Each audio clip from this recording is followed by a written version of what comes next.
Κυρίες και κύριοι, γεια σας. Βρισκόμαστε στο ξενοδοχείο Divani Caravel, όπου φιλοξενείται το 8ο συνέδριο του ΣΕΤΕ με θέμα τουρισμός και ανάπτυξη. Προσκεκλημένος του Capital TV, ο γενικός γραμματέας του Παγκόσμιου Οργανισμού Τουρισμού του ΟΗΕ Talib Rifai.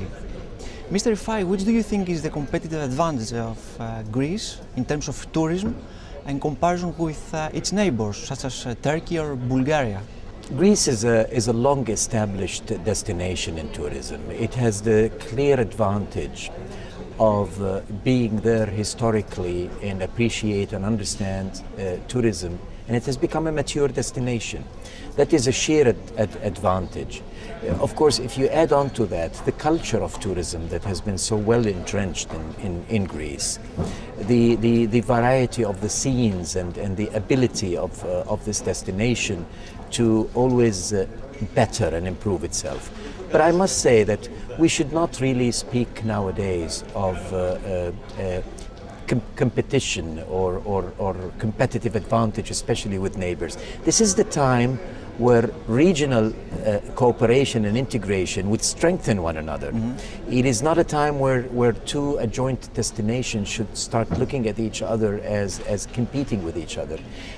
The world is changing so much. So regions and sub-regions are becoming the competitive destination, not national entities anymore. And I think Greece should see itself, and it's beginning to see itself, as a leader within a greater Eastern Mediterranean and even larger Mediterranean basin. If you come to Turkey, you come to Greece. Mm-hmm. If you go to Bulgaria, you come to Greece. If you go to Greece, then you are close to Bulgaria, close to Egypt, close to Turkey. That's how the world is becoming. So we should start thinking in a completely different way now.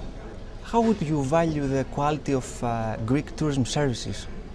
No, I think the fact that Greece is a well-established destination implies also by the definition that services are of high quality in Greece. Greece has a very well-established tradition of cherishing and respecting and adding value to service. The challenge now is going to be how to move that into an even higher level. Because the world is becoming more and more demanding. You cannot assume that you can keep doing the same thing and getting the same rewards and revenues. You need to become smarter, you need to become more personalized, you need to cater to tourists in a different way, because tourists are becoming more picky, more choosy, more demanding and more intelligent in that regard. So you're starting from a very strong base, but that alone is not enough. You need now to see where you need to go further and not just to feel good about being where you are. And how much did the crunch affect the last tourist season globally? And what do you predict for the next one? Tourism has definitely been affected. As a major economic sector, it had to be affected by the global economic downturn. As of the middle of 2008, the demand started to clearly drop, and we had started seeing international arrivals dropping, tourism receipts dropping. That is natural. Now, again, as a function of a slightly better economic outlook, and I underline slightly here, because it's still very uncertain, yet we seem to be coming to grip with the economic situation. The IMF last week adjusted its forecast for 2009 upwards, slightly upward, but yet still upward. It has reflected itself on the index of confidence of the consumers, and therefore we have started to see numbers in tourism beginning to improve. This last summer was good in relative terms. We were able to curb the downward trends and gain a point to a point and a half. We're still in the negative globally, but it's less negative, so to speak, than it was before. Our forecast is that we will close the year 2009 at an average negative globally of minus 5%. Europe may close it at minus 6% because Europe is affected more than other destinations. But I think we should be looking at 2010 for beginning to see some positive trends as such, and not before that. Mm-hmm. And do you believe that the influenza A will have a strong impact on the tourism demand?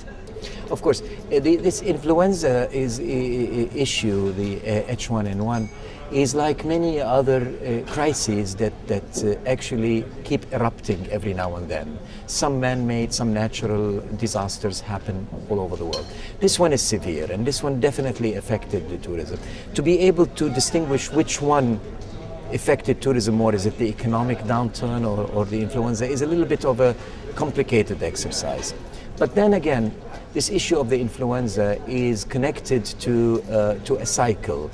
We come to grip with it, we take hold of it, we are able to manage it correct, and then it's behind us.